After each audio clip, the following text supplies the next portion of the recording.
al-muallif rahimahullahu ta'ala an Abi Dzarrin al-Ghifari radhiyallahu anhu qala qala Rasulullah sallallahu alaihi wasallam ittaqillaha haitsu ma kunta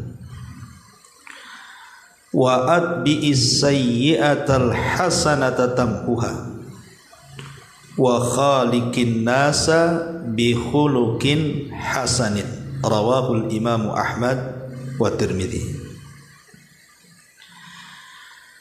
Dari sahabat Abi Dzar Al-Ghifari radhiyallahu an, dia berkata, Nabi sallallahu alaihi wasallam bersabda, bertakwalah dimanapun kalian berada. Iringilah perbuatan buruk dengan perbuatan baikmu, maka kebaikan itu akan menghapuskan keburukan itu. Dan pergaulilah manusia dengan akhlak yang baik. Hadis ini termasuk dari Thulathiyatun Nabi. Hadis dari Thulathiyah itu artinya 3 perkara yang sangat penting, dan itu kebiasaan Nabi sallallahu alaihi wasallam. Apabila menyebutkan hal-hal yang penting, biasanya beliau selalu menyebut 3 kata.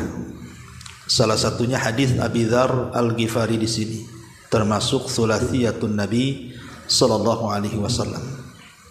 Baik, kita akan bahas satu kalimat per kalimat. Ma'asyiral muslimat yang dimuliakan Allah Subhanahu wa taala.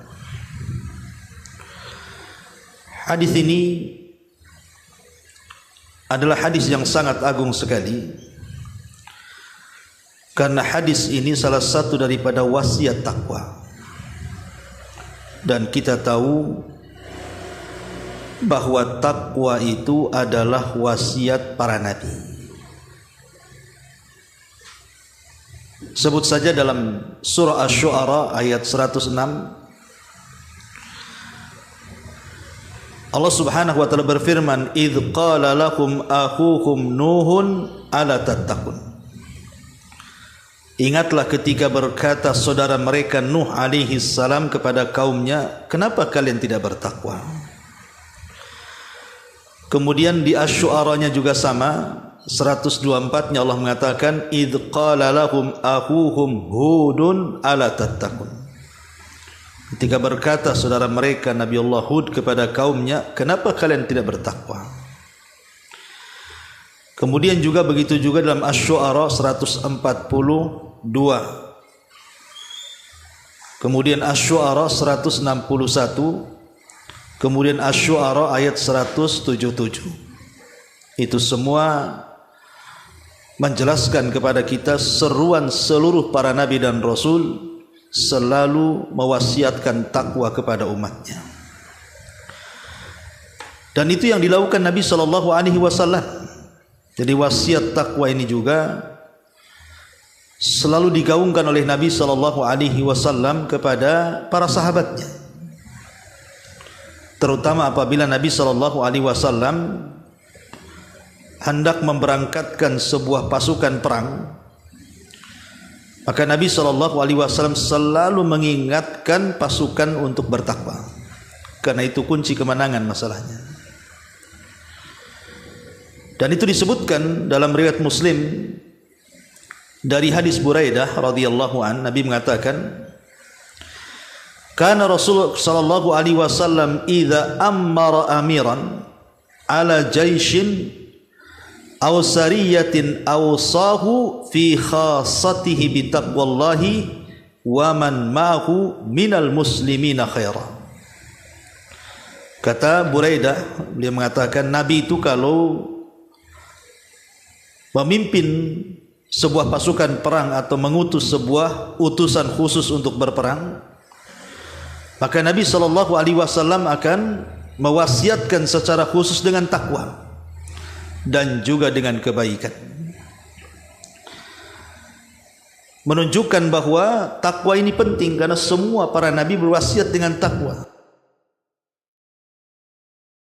Bahkan dalam hadis yang panjang sekali, hadis yang pernah kita pelajari di dalam Arba'in Nawawi, hadis Irbad bin Sariyah, ketika Nabi SAW berwasiat dalam Hajjatul Wada, sehingga menjadikan mata-mata para sahabat berlinang air mata karena kesedihan takut ditinggal Nabi. Yang pertama Rasul wasiatkan dalam Hajjatul Wada adalah usikum bitaqwallah. Aku wasiatkan kalian bertakwa kepada Allah. Kemudian juga disebutkan dalam sebuah riwayat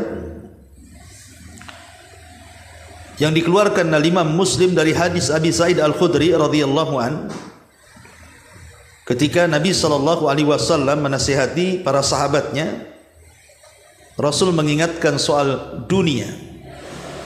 Inna dunya hulwatun hadirah.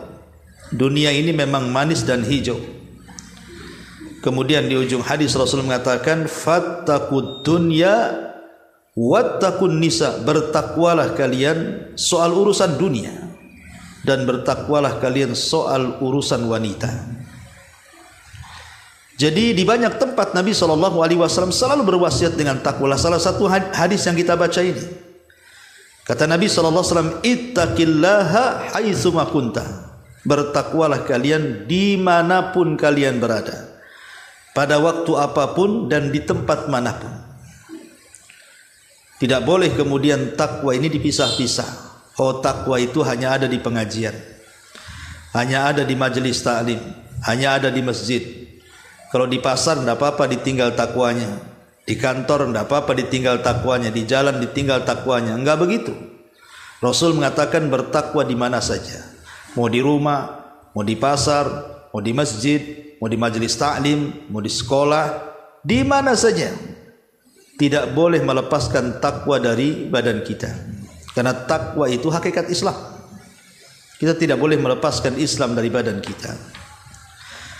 Dan para ulama mengatakan alamat yang paling jelas, Bu, ibu itu dikatakan bertakwa kepada Allah itu di dua tempat. Kalau kita bisa mengamalkan di dua tempat ini, itulah alamat yang jelas ibu ini termasuk orang yang bertakwa. Pertama, indal khalawat, ketika kita bersendirian antara kita dengan Allah Subhanahu wa taala. Kalau dalam bersendirian kita tidak ada yang tahu kecuali Allah, kita bisa menjaga pandangan kita, telinga kita, lisan kita, tangan kita, kaki kita, atau seluruh badan kita tidak bermaksiat kepada Allah Azza wa Jalla. Itulah hakikat takwa. Karena di zaman sekarang maksiat yang tidak terang-terangan itu mudah sekali dilakukan. Karena di genggaman tangan-tangan setiap manusia hari ini itu sudah ada handphone masalahnya. Di situ ada YouTube, di situ ada Instagram, di situ ada Facebook, di situ ada TikTok, di situ macam-macam program kan. Sekarang orang bersendirian itu lebih senang dibandingkan berkawan, karena sudah punya kawan handphone tuh. Sementara di handphone itu macam-macam isinya kan. Ada yang memperbaiki, ada yang merusak. Kalau dia sedang bersendirian dengan handphonenya, dia takut kepada Allah Subhanahu wa taala, pasti dia tidak mungkin membuka hal-hal yang diharamkan Allah Azza. Kemudian mendengar musik, menonton film-film yang tidak layak ditonton, melihat gambar-gambar yang tidak layak digambar, atau menulis berita-berita hoax, memfitnah orang lewat media dan begitu seterusnya. Karena dia takut kepada Allah. Jadi inilah kalau kita bisa dalam kesendirian kita betul-betul menjaga diri kita dengan hubungan kita dengan Allah Subhanahu wa taala, itulah sebenarnya nampak ciri-ciri alamat takwa di situ. Ini yang pertama. Yang kedua, ketika kita ditimpa musibah, ketika kita ditimpa fitnah, entah musibah itu mungkin penyakit yang ada pada badan kita, kita diuji dengan penyakit yang berkepanjangan parah, atau diuji dengan ekonomi kita sehingga kita kemudian kesulitan mencari ekonomi, atau diuji dengan pasangan kita, anak-anak kita, dengan tetangga kita, difitnah orang, digibah orang, dijelek-jeleki orang, disakiti orang, dan begitu seterusnya. Kalau kita bisa bersabar dan terus mengharap pahala Allah Subhanahu wa taala dari kesabaran itu, maka itulah hakikat alamat takwa. Karena di sini ketakwaan kita diuji. Betapa banyak orang-orang yang ketika sakit dia putus asa. Betapa banyak orang-orang yang ketika diuji ekonominya dia putus asa. Akhirnya bunuh diri atau membunuh orang lain. Menyakiti diri atau menyakiti orang lain. Betapa banyak orang yang kemudian diuji dengan keluarganya, akhirnya bercerai-berai tidak karuan. Kalau orang kemudian bisa terjadi fitnah dan musibah, tampak kebaikannya bahwa kita ini termasuk orang yang bertakwa. Saya ulang, yang pertama, di saat kesendirian kita dengan Allah, kalau kita bisa menerapkan perasaan takut kepada Allah sehingga kita tidak melakukan maksiat. Yang kedua, di saat terkena musibah. Karena banyak kemudian orang-orang di dua tempat ini belum mampu untuk menghindarkan maksiat. Ma'asyiral muslimin yang dimuliakan Allah Subhanahu wa taala, termasuk juga di sini faedahnya. Ketika Nabi SAW mengatakan bertakwalah dimanapun kau berada. Terkadang ada orang yang kalau masuk masjid bertakwa dia, nampak takwanya, nampak khusyuknya, nampak tumanina salatnya gitu kan. Betul-betullah dia beribadah kepada Allah Subhanahu wa taala. Ketika kemudian keluar dari masjid, perangainya nampak. Terkadang perangainya nampak. Nampak pendendam, nampak kemudian hasad, dengki, macam-macam. Ya. Jadi takwa itu bukan di masjid saja, tapi takwa juga di luar masjid. Atau ibu-ibu lah yang ngaji di sini, nampaklah takwanya sergap gitu ya. Dari rumah sudah mungkin dandan, pakai pakaian yang syar'i, pakai hijab, pakai niqab, pakai cadar gitu ya. Betul-betul bawa tas, isinya buku, isinya pena, tak tahu lah kalau ada rotinya kan. Itu nyangu namanya itu. Ya, anggap sajalah umpamanya udah utang. Jadi betul-betul kemudian duduk, nampak takwanya di pengajian itu karena sergap gitu ya. Yang penting jangan tidur aja, Bu.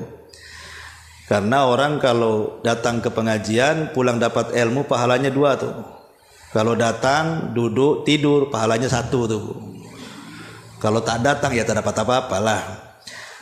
Tapi kalau keluar dari pengajian tiba-tiba kemudian gibah lagi, hasad lagi, itu bukan takwa namanya. Karena Rasul mengatakan ittaqillaha haitsuma kunta. Bertakwalah dimanapun, mau di pengajian, di luar pengajian ya sama saja. Ya, jangan di pengajian baik gitu sama kawannya, pulang pula ke rumah kayak macan sama suaminya, kan nggak mungkin. Itu nggak bertakwa. Ya. Jadi ini wasiat takwa ini penting. Ittaqillaha haitsuma kunta. Karena pengaruh takwa ini besar, Bu. Pertama, pengaruh takwa itu akan mendapatkan kecintaan Allah. Karena Allah itu suka dengan orang bertakwa. Surah At-Taubah ayat 4, innallaha yuhibbul muttaqin. Allah suka dengan orang-orang yang bertakwa. Yang kedua, mendapatkan rahmat. Karena Allah Subhanahu wa taala mengatakan wa rahmati wasi'at kulla syai'in fasanaktubuha lil ladzina yattaqun. Dalam surah Al-A'raf 156 Allah mengatakan, dan rahmatku meliputi segala sesuatu dan aku akan catat rahmatku khusus untuk orang-orang yang bertakwa.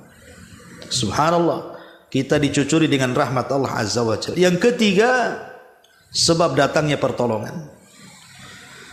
Karena Allah Subhanahu wa taala mengatakan wa'lamu annallaha ma'al muttaqin. Ketahuilah Allah itu bersama orang-orang yang bertakwa.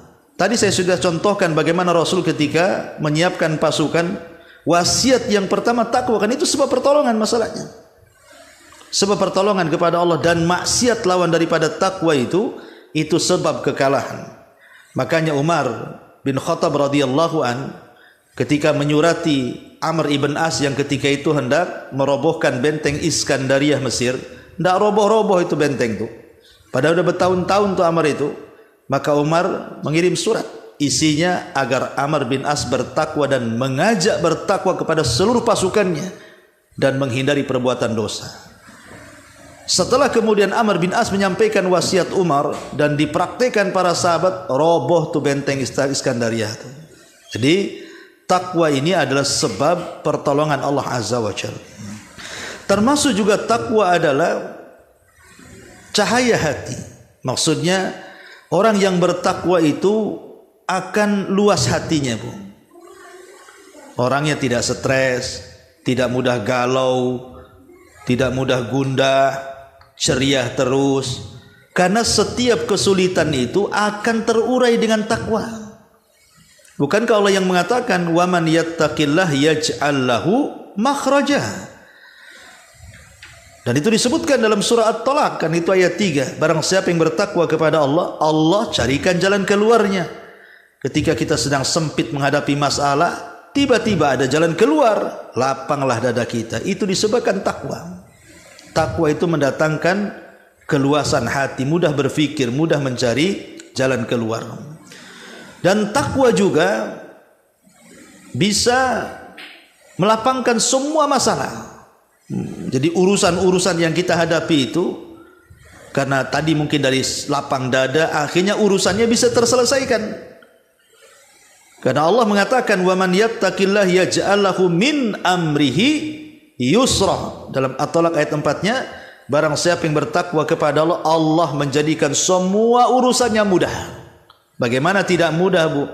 Allah ikut campur tangan di situ. Karena takwa itu menyebabkan ma'iyatullah, kebersamaan Allah dengan kita. Coba bayangkan, Allah yang membuat masalah, Allah juga yang mengurai masalah. Apa tidak senang tuh? Itulah yang menjadikan kenapa kemudian takwa itu seluruh urusan cepat kelar. Ya, wa man yattaqillah yaj'al lahu min amrihi yusra. Siapa yang bertakwa kepada Allah, Allah jadikan seluruh urusannya menjadi mudah di matanya dan bisa meluaskan rizki. Takwa itu bisa meluaskan rizki. Bukankah Allah yang mengatakan, "Walau anna ahlal qura amanu wattaqau lafatahna alaihim barakatan minas sama'i wal ardi."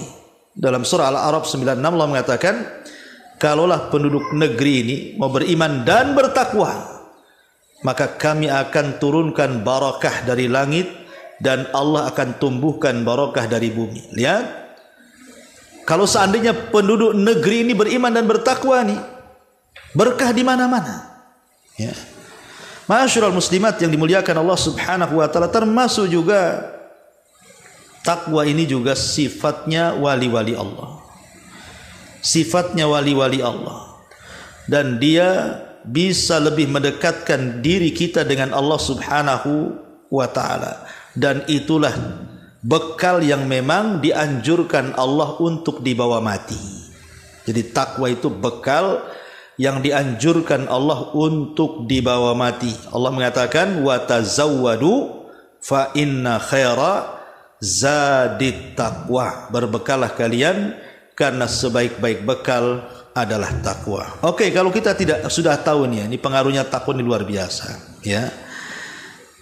Lalu takwa itu apa? Pertanyaannya kan begitu. Apa sih takwa itu? Apakah takwa itu singkatan Batak dan Jawa? Bukan, ya. Takwa itu ada definisinya. Ali radhiyallahu an pernah ditanya soal takwa. Apa sih takwa itu, ya Amirul Mukminin, ya Ali? Maka Ali radhiyallahu an mengatakan, at-taqwa al-khawfu minal jalil wal amalu bitanzil wal qana'atu bil qalil wal isti'dad li yaumir rahil. Kata Ali, takwa itu takut kepada Allah, beramal dengan syariat yang diturunkan, merasa cukup dengan pemberian Allah dan melakukan persiapan untuk hari setelah kematian. Itulah takwa. Takwa itu diambil dari 4 kalimat kata Ali. Pertama, takut kepada Allah. Karena dengan takut kepada Allah Subhanahu wa taala kita akan terhindar dari maksiat. Yang kedua, beramal dengan apa yang diturunkan Allah dari syariat Allah lewat Rasulnya. Kemudian yang ketiga, qanaah, menerima pemberian Allah, mau sedikit mau banyak, alhamdulillah ala kulli hal. Mau diberi mau tidak, alhamdulillah ala kulli hal. Mau dalam kondisi apapun, mau sehat mau sakit, alhamdulillah ala kulli hal. Qanaah dengan pemberian Allah. Dan yang keempat, al-isti'dad, persiapan. Persiapan untuk hari setelah kematian. Persiapan dengan amal saleh. Itulah takwa. Abdullah bin Mas'ud radhiyallahu anhu pernah ditanya, apa sih takwa itu? Maka beliau mengatakan begini, kalau seandainya ada jalan, jalannya itu penuh dengan beling, penuh dengan paku, penuh dengan duri, penuh dengan jarum, macam-macam yang membahayakan kaki lah. Kalau seandainya engkau berjalan di jalan yang penuh dengan macam-macam duri-duri itu, kira-kira apa yang kau lakukan? Kira-kira apa yang kau lakukan? Maka orang ini mengatakan, ya aku hati-hatilah, takut nginjak-nginjak, akhirnya luka pula kakiku. Kata Abdullah ibn Mas'ud, itulah takwa. Takwa itu hati-hati, karena di mana-mana ada rintangan. Di kiri ada syubhat, di kanan pula ada syahwat, ya. Macam-macam godaan-godaan setan, hawa nafsu. Kita hati-hati jangan sampai mengikuti godaan syahwat ataupun godaan syubhat. Ya. Ada lagi perkataan Abdullah bin Mas'ud radhiyallahu an tentang masalah takwa ketika beliau mentafsirkan ittaqullaha haqqa tuqatih wa la tamutunna illa wa antum muslimun. Bertakwalah dengan sebenar-benar takwa, jangan kamu mati kecuali dalam kondisi muslim. Beliau mengatakan takwa adalah an yuta'a fala yu'sa, wa yudhkar fala yunsa, wa yushkar fala yukfar. Jadi takwa itu Allah hendaklah ditaati, jangan dimaksiati. Hendaklah diingat, jangan dilupakan. Hendaklah disyukuri nikmatnya, jangan dikufuri. Jadi takwa itu taat kepada Allah, selalu berzikir kepada Allah, dan selalu bersyukur kepada Allah. Ini menurut Abdullah ibn Mas'ud radhiyallahu anhu. Talaq ibn Habib rahimahullahu ta'ala juga mengatakan, at-taqwa an ta'mala bi ta'atillah ala nuri minallah tarju thawaballah, wa an tatruka ma'siyatallah ala nuri minallah takhafu iqaballah. Takwa adalah engkau beramal dengan ketaatan kepada Allah atas bimbingan Allah, dengan mengharap pahala dari Allah. Atau engkau meninggalkan maksiat kepada Allah atas bimbingan juga dari Allah, karena takut akan iqab Allah subhanahu wa ta'ala. Itulah takwa. Itulah takwa yang disebutkan oleh para ulama. Ma'asyiral muslimat yang dimuliakan Allah subhanahu wa ta'ala. Lalu apa sih alamatnya? Orang itu dikatakan takwa itu apa alamatnya? Ciri-cirinya seperti apa gitu kan? Ma'asyiral muslimat yang dimuliakan Allah azza wa jalla. Yang pertama, alamat orang yang bertakwa itu kalau dia bisa terlepas daripada kelalaian. Kalau dia bisa lepas dari kelalaian. Maksud lalai di sini lalai kepada Allah. Mungkin malas ngaji, malas hadir di majelis taklim, malas zikir, malas ibadah, itu kan kelalaian namanya. Kalau kita bisa lepas dari kelalaian itu, kita bisa lawan kemalasan-kemalasan itu, kita tidak malas lagi mengaji, tidak malas lagi baca Quran, tidak malas lagi berzikir, tidak malas lagi untuk beribadah, itu ciri-ciri orang itu sudah mulai takwa. Ini yang pertama. Yang kedua, lisannya itu tidak pernah lepas dari zikir. Pokoknya mulai dari rumah sampai di sini, Astaghfirullahaladzim, la ilaha illallah, Allahu akbar, subhanallah, bihamdihi subhanallahil azim, atau Allahu akbar, walhamdulillah, wa la ilaha illallah, Allahu akbar. Terserah mau zikir apa saja. Kalau lisannya di mana saja senantiasa menyebut nama Allah Subhanahu wa taala, itu alamat takwa. Ya. Ataupun yang ketiga, dia mencintai Allah jauh dibandingkan mencintai yang lainnya. Dia mencintai Rasulullah jauh dibandingkan mencintai yang lainnya. Nah, itu juga alamat takwa. Tapi kalau seandainya azan berkumandang, bersaut-saut dari masjid sana, masjid sini, musola sana, musola sini, sampai dari handphone pun keluar azan, tetap saja tidur, tetap saja sibuk dengan pekerjaan, tetap saja kemudian sibuk bekerja, sibuk dengan permainan, itu bukan takwa. Tapi ketika dengar suara azan, bergegas dia memenuhi panggilan itu, itu alamat takwa. Berarti dia lebih mencintai Allah dan Rasulnya dibandingkan yang lainnya.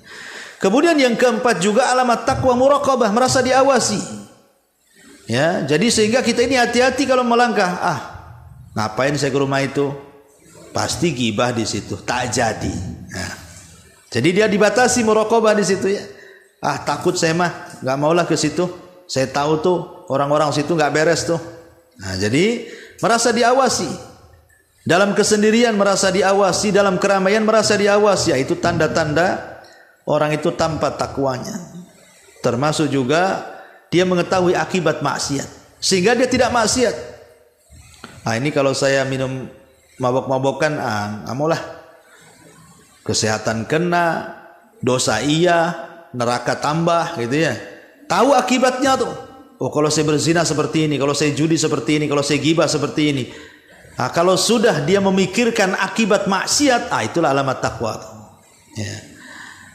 Ataupun ibu menekan hawa nafsu, mau ngomong yang jelek tak jadi, direm. Ya. Mau nyakiti orang tak jadi, dilawan hawa nafsunya. Itu juga alamat takwa, termasuk juga bisa mengalahkan makayidus syaitan. Jadi jerat-jerat tipu daya setan gitu ya. Ini nggak beres nih. Ini perbuatan setan nih. Seperti mubazir, ibu udah nabung gitu ya, ngambil uang belanja, suami ngasih 1 juta sehari ya Bu ya. Enak kali. Ya, anggaplah 1 juta sehari kalau suaminya kaya. Jadi 500 tuh belanja, 500 ditabungkan. Udah kepikir tuh, nanti kalau udah sekian ratus juta aku mau shopping sendiri gitu. Ketika mau melangkah tak jadi, nggak boleh lah, menghambur-hamburkan duit itu kan tabdir. Tabdir itu kawannya setan, tak jadi. Jadi dia melawan makaidu syaitan namanya. Tipu daya dari tipu daya syaitan. Itu juga termasuk sifat-sifat takwa, termasuk juga mudah memaafkan. Mudah memaafkan. Karena Allah mengatakan wa anta'fu aqrab littaqwa. Ketika engkau bisa memaafkan kesalahan orang, maka itu lebih dekat kepada ketakwaan. Termasuk juga dia mengucapkan kalimat-kalimat jujur, tidak berdusta, ya. Itu juga salah satu takwa, ataupun juga mensyiarkan syiar-syiar Allah. Syiar-syiar Allah, umpamanya ibu pakai jilbab, itu kan termasuk syiar, pakaian syar itu termasuk syiar namanya. Ya. Ataupun umpamanya Idul Fitri nampak gitu ya, rame kesana kemari silaturahim, itu syiar, kita menampakkan syiar-syiar Allah. Maka itu juga salah satu termasuk orang yang bertakwa. Wa man yu'adzim sya'airallah fa innaha min taqwal qulub. Siapa yang mensyiarkan syiar-syiar Allah itu bagian daripada ketakwaan hati. Dan banyak lagi ini sebagiannya. Intinya bahwa takwa itu secara global menjalankan perintah dan menjauhi larangan Allah Subhanahu wa taala. Ini yang pertama. Kemudian yang kedua, Nabi sallallahu alaihi wasallam mengatakan wa'at bi'is sayyi'atal hasanata tamhuha. Wa'at bi'is sayyi'atal hasanata tamhuha. Ikutilah perbuatan burukmu dengan perbuatan baik. Karena perbuatan baik itu akan menghapuskan perbuatan buruk. Ada sebagian para ulama mengatakan maksudnya perbuatan baik yang bisa menghapuskan perbuatan buruk itu adalah yang sama-sama keburukan dan kebaikannya.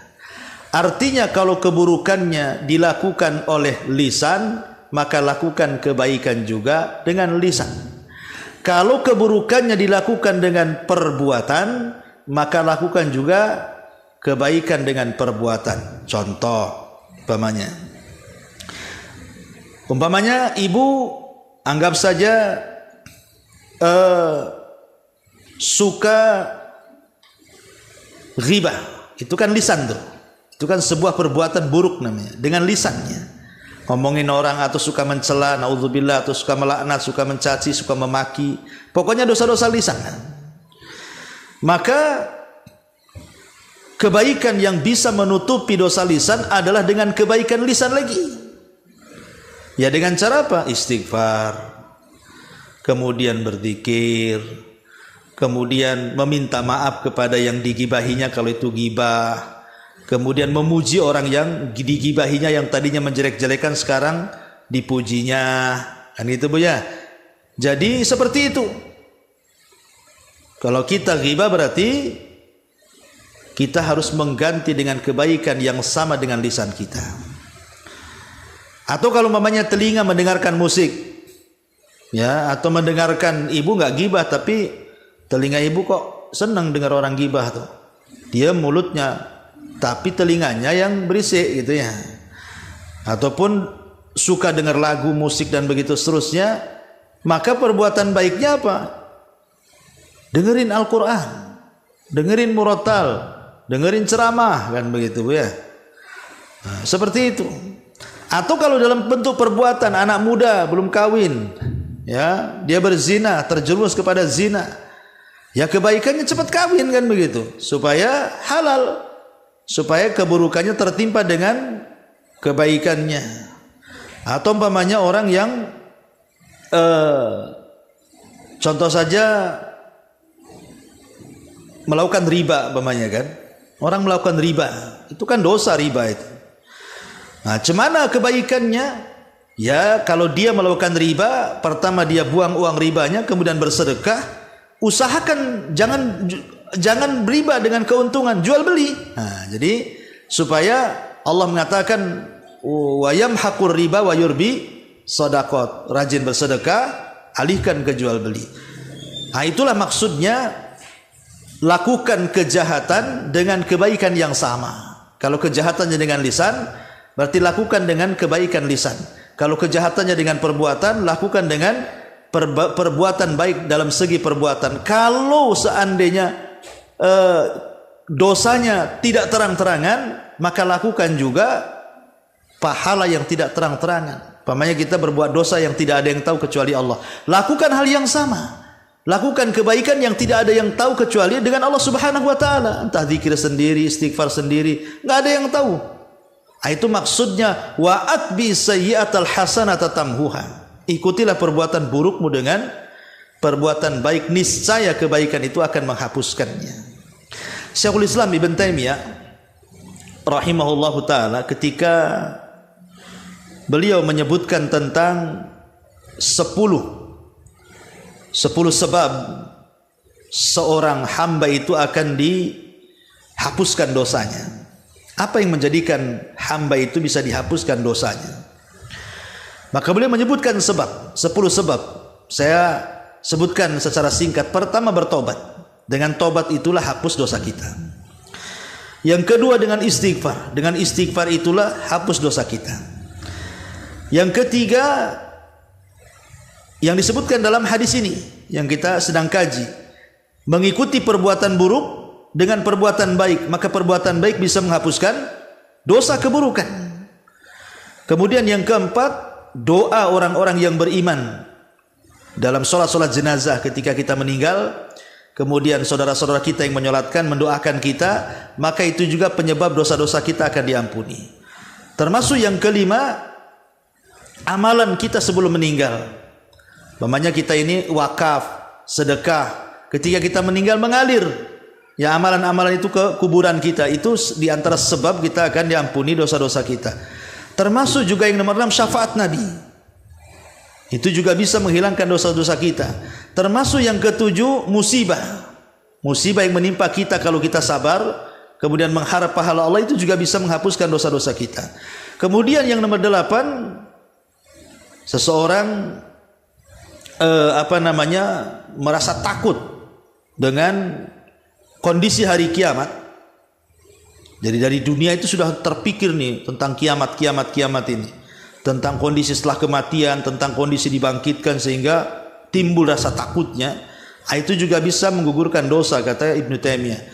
Termasuk juga apa yang terjadi dalam kubur, dari fitnah kubur. Kalau kita bisa menjawab, maka kita akan terhindar dari adab-adab yang Allah akan berikan kepada kita. Dan yang terakhir tentu kembali kepada rahmat Allah. Tapi di sini yang ingin saya jelaskan adalah salah satu poin dari Syekhul Islam Ibn Taimiyah dari 10 poin ini adalah mengikuti perbuatan yang jahat dengan kebaikan. Itu di antara syarat dari syarat-syarat tobat.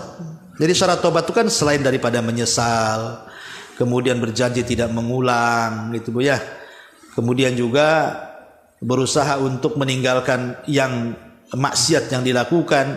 Lah, yang keempat adalah dengan cara mengikuti perbuatan jelek dengan kebaikan, perbuatan dosa dengan kebaikan.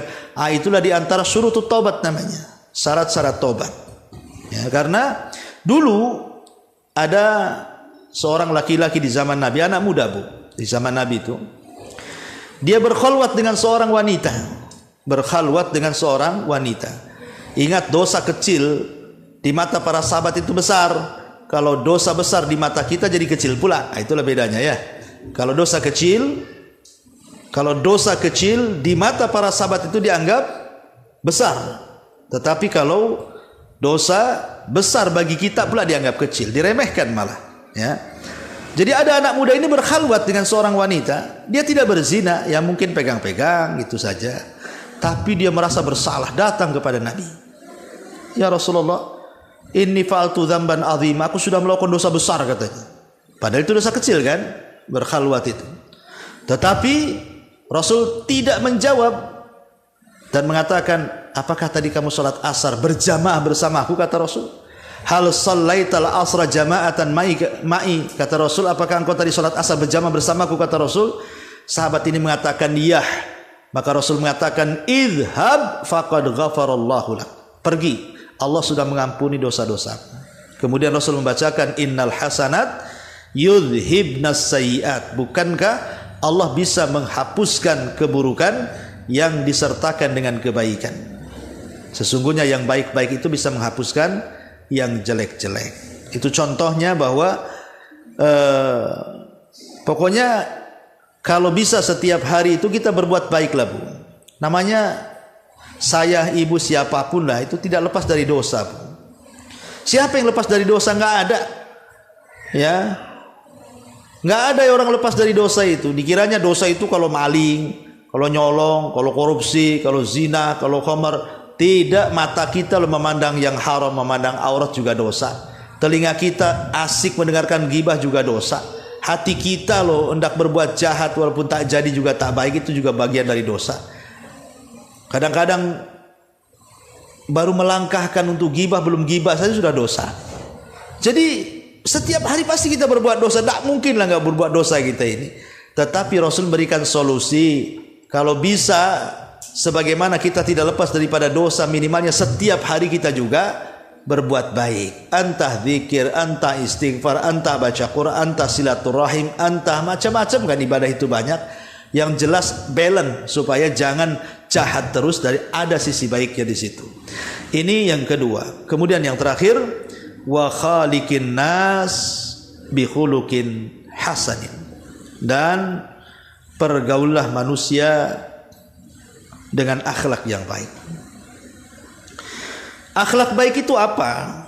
Ya, akhlak baik itu jujur, amanah, lembut, kemudian menjaga kehormatan, sabar, berbuat baik, adil, dermawan, mendahulukan orang, selamat hati, adil, malu, syukur, menjaga lisan, menjaga kehormatan, dia tidak berkhianat, kemudian juga tepat melaksanakan janji, menutup aurat, mudah memaafkan, mudah membantu, meletakkan kasih sayang, qanaah dengan pemberian, redha, zuhud, lembut, itu semua akhlak tuh. Akhlak itu kan babnya luas. Ya, bahkan Aisyah radhiyallahu anha pernah mengatakan bahwa akhlak itu ada 10. Kata Aisyah, akhlak itu ada 10. 1, jujur dalam bicara. 2, jujur mengerahkan segenap kemampuan dalam ketaatan kepada Allah. 3, memberi kepada orang yang meminta. 4, membalas kebaikan orang yang berbuat baik. 5, bersilaturahim. 6, menunaikan amanah. 7, berbuat baik kepada tetangga. 8, berbuat baik kepada tamu. 9, inti semua itu ada di malu. Dan perawi hadis tidak menyebutkan yang ke-10-nya. Jadi itulah akhlak. Jujur dalam bicara, tidak mudah dusta. Jangan ngajari anak berdusta. Ya, jujur dalam bicara, jujur dalam ketaatan. Kemudian memberi kepada orang yang meminta, membalas kebaikan, silaturahim, menunaikan amanah, berbuat baik kepada tetangga, berbuat baik kepada tamu dan malu. Ini semua akhlak. Dan akhlak ini mudah sebenarnya, tapi kalau lihat pahalanya luar biasa. Kata Nabi SAW, orang yang akan diberikan pahala karena memiliki akhlak yang baik itu. Kata Rasul, innal mu'min la yudrika bi husni khuluqihi darajatas saimil qaim. Jadi nanti pada hari kiamat, Bu, Allah akan mengumpulkan 2 kelompok. Ini kelompok yang pertama ahli puasa, ahli solat, ahli sedekah, ahli ibadah, tapi akhlak tak ada. Yang satunya bukan ahli, ya solat wajib tapi tak solat sunnah gitu ya. Ya zakat iya tapi sedekah kurang. Puasa sunnah jarang tapi Ramadan puasa, ya dia wajib-wajib aja, tapi akhlaknya baik, Bu. Apa kata Rasulullah? Terkadang akhlak yang baik itu lebih tinggi tingkatannya daripada orang yang rajin puasa sunnah dan salat tahajud. Ya. Karena ibadah-ibadah yang sifatnya manfaatnya untuk diri sendiri, Bu, itu bisa dibatalkan dengan akhlak yang buruk. Contoh umpamanya ketika ada seorang laki-laki datang kepada Rasulullah, Rasul, saya ini punya tetangga tuh seorang ibu. Oh, kalau malam salat malam tidak pernah tinggal. Kalau siang puasa sunnah tidak pernah tinggal. Kalau sedekahnya rajin. Suka berbuat baik dan kebajikan. Tapi penyakitnya satu, wahai Rasul. Apa itu kata Rasul? Kata dia, tu'dhi jiranaha bilisannya. Itu lisannya setajam silet, wahai Rasul, sama tetangganya tuh. Apa kata Rasul? La khaira fiha. Oh, itu tetanggamu yang itu tak bagus itu. Hiya min ahli nar, pasti dia masuk neraka, kata Nabi. Lihat, kurang apa solat malamnya, dia ahli solat malam. Kurang apa puasanya, dia ahli puasa. Kurang apa sedekahnya, dia ahli sedekah. Tapi tak kurang-kurang juga dia menyakiti tetangganya. Itu masalahnya, ya. Jadi akhlak ini bisa menandingi semua ibadah sunnah. Makanya wajar kalau Nabi SAW mengatakan bahwa akhlak inilah yang menjadikan pemberat timbangan. Ma min syai'in athqal fil mizanil mu'min yaumal qiyamah min khuluqin hasan, kata Rasul. Tidak ada sesuatu yang bisa memberatkan timbangan pada hari kiamat kecuali akhlaknya yang baik. Bahkan tidak ada amalan yang ringan yang paling banyak memasukkan manusia ke surga melebihi akhlak. Aktsaru ma yudkhilun nas al jannah ahasinuhum akhlaqa. Kebanyakan orang masuk surga itu karena baik akhlaknya, Bu.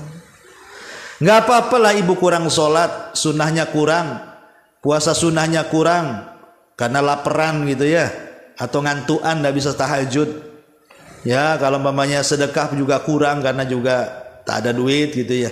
Yang penting kalau sudah kurang-kurang semuanya, janganlah akhlak pula dikurang-kurang. Ya, minimalnya akhlak itu ada di 3 kata. Pertama, tabassum, senyum kepada saudaranya. Suka senyum, ya. Yang kedua, kaful adha. Kaful adha, Kita tidak membalas orang yang menyakiti kita. Kalau ada orang menyakiti kita, biarkan saja. Ada orang yang menghina ibu, biarkan saja. Ada orang menggibah ibu, biarkan saja. Dibiarin. Jangan mendatangkan keburukan kepada orang. Biarkan orang mendatangkan keburukan kepada kita, itu pahala bagi kita. Tapi jangan dibalas. Itu akhlak namanya. Termasuk badlun nada. Mudah membantu.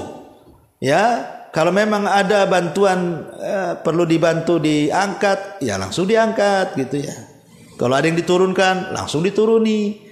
Kalau ada di jalan perlu didorong, langsung berhenti dorong. Pokoknya apa yang bisa bantu orang, apa bisa. Dengan uang, dengan waktu, dengan tenaga, apalah yang bisa kita bantu. Itulah akhlak. Ya. Kata Hasan Al-Basri, itulah akhlak. Talaqatul wajah yang cerah, senyum, mudah santun kalau ngomong. Kemudian juga kaful adha, tidak membalas perbuatan buruknya orang. Dan badlun nada, senantiasa mudah menolong orang lain. Itulah yang disebut dengan akhlak. Lah 3 perkara ini Bu, ini 3 perkara mulia ini. Bertakwa, kemudian berusaha untuk menandingi keburukan dengan kebaikan, berusaha dengan kehidupannya dipenuhi dengan akhlak. Maka ini 3 amalan yang luar biasa yang kita bisa terapkan dalam kehidupan kita. Wallahu a'lam bishawab.